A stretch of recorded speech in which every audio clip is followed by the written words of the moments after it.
Bonjour, coucou. Alors, bien dormi les camarades? Nous sommes le mercredi 27 novembre 2013, il est le matin, et bienvenue dans votre JT.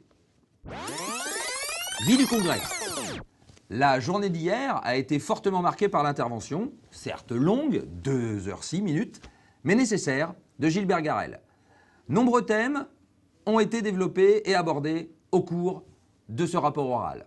En partant de la mondialisation, pour conclure sur la situation de notre entreprise, le secrétaire général sortant a tracé la voie pour nos réflexions. Que ce rapport vous serve dans les débats, dans nos échanges, et nous aide à tracer les perspectives.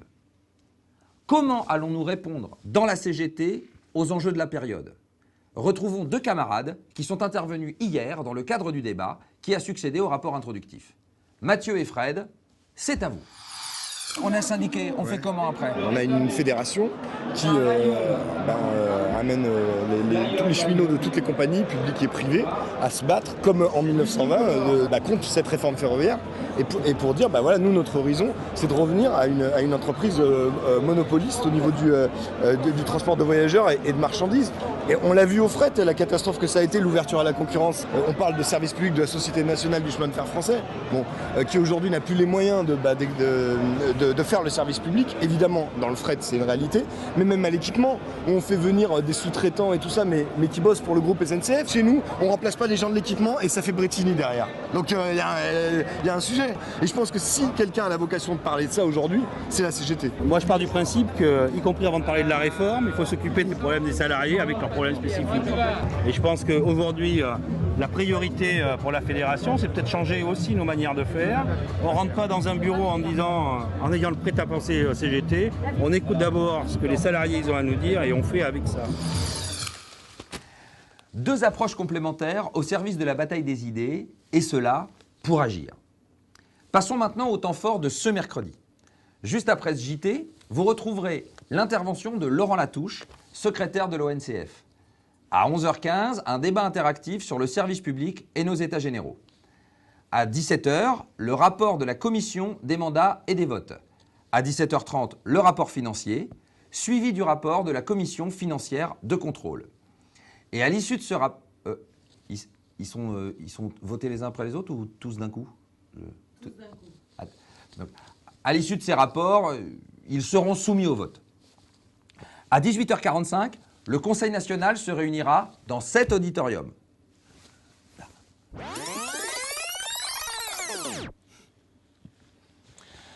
Autour du Congrès. Au programme, une balade dans les travées de l'espace partenaire, une rencontre sur le stand de la Fédération CGT des cheminots, et pour finir, un retour à chaud de camarades dont certains et certaines vivaient leur premier congrès.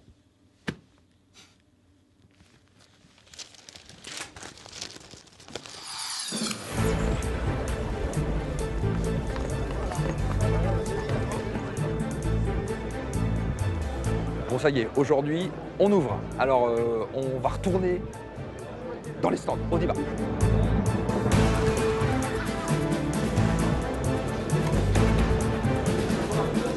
Rouge de rage.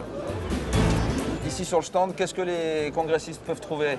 Ils vont trouver le programme de formation 2014 de la Fédération. D'accord. C'est 22 stages à Courcelles et au Chalet Pierre-Sémar. Donc un syndiqué acteur de sa formation. Acteurs et décideurs, comme le préconise la CGT au quotidien.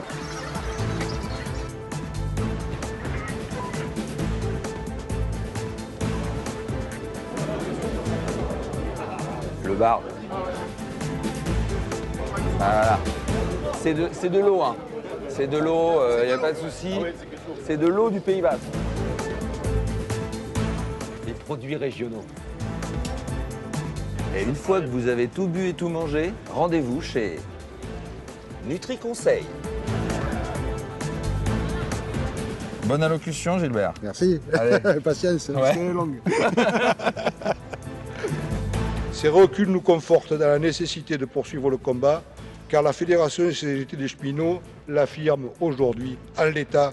Ce projet de loi est inacceptable et nous le combattrons en portant la proposition CGT. Ça va? Bien. Alors, cette première journée, ça s'est passé comment? Impeccable, impeccable. C'est vrai? Bonne ambiance, bon accueil, ça s'est bien passé. C'est une première pour moi, donc vraiment ravi. Voilà. Je m'attendais à un discours quand même un peu plus long. C'est nouveau pour moi, c'est une première et je suis ravie. Actu.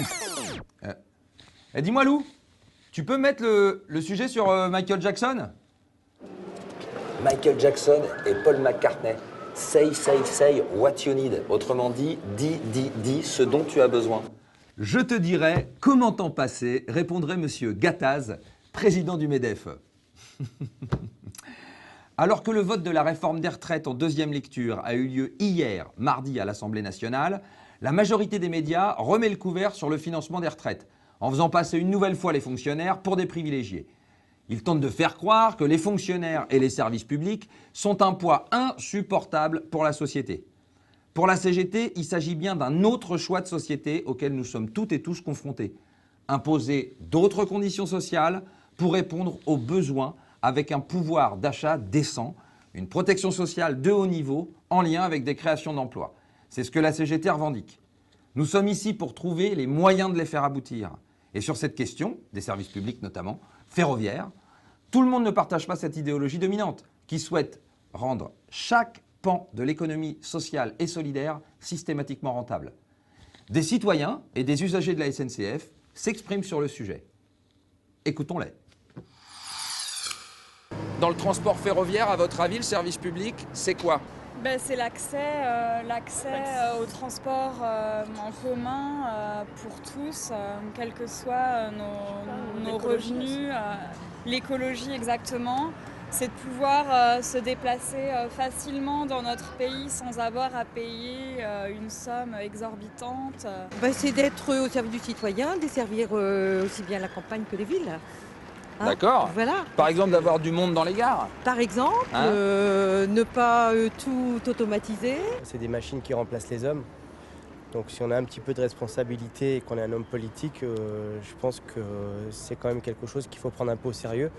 Surtout si notre employeur, c'est l'État. Autant je veux bien le comprendre dans des entreprises privées qui veulent faire du profit, mais je ne pense pas que l'objectif de l'État, c'est de faire de l'argent à partir des machines et de mettre les hommes sur le carreau. Et le fret? Je pense que, comme le précédent gouvernement, c'est quelque chose qui devrait être approfondi et qui ne l'est pas. Donc on vient nous ennuyer un peu avec les sujets d'écotaxe. Le fret, c'est un truc tout fait, tout propre, tout bien, qui ne pollue pas, etc. Et je ne comprends pas pourquoi c'est pas approfondi. C'est vrai que le gouvernement, il change un petit peu de tactique. Hein. Donc à votre avis, le changement, c'est pas vraiment maintenant, quoi? Non. Il est encore pour 3 ans. Hein. Dans toutes les luttes, l'adhésion des usagers est nécessaire. Alors n'hésitons plus. Allons les rencontrer et engageons le débat. C'est presque la fin de ce JT. Juste avant, 2 infos. La première, celle-ci. Rappelons que pour le débat de jeudi, vous pouvez déposer des questions sur le site www.cheminotcgt.fr/débat. Partout, vous verrez ce petit carton sur des ordinateurs. Vous savez, c'est des Minitel qui ont évolué. C'est ça. Eh bien, déposez vos questions pour le débat de jeudi. Voilà. Ils sont 1 million demain. 1 million.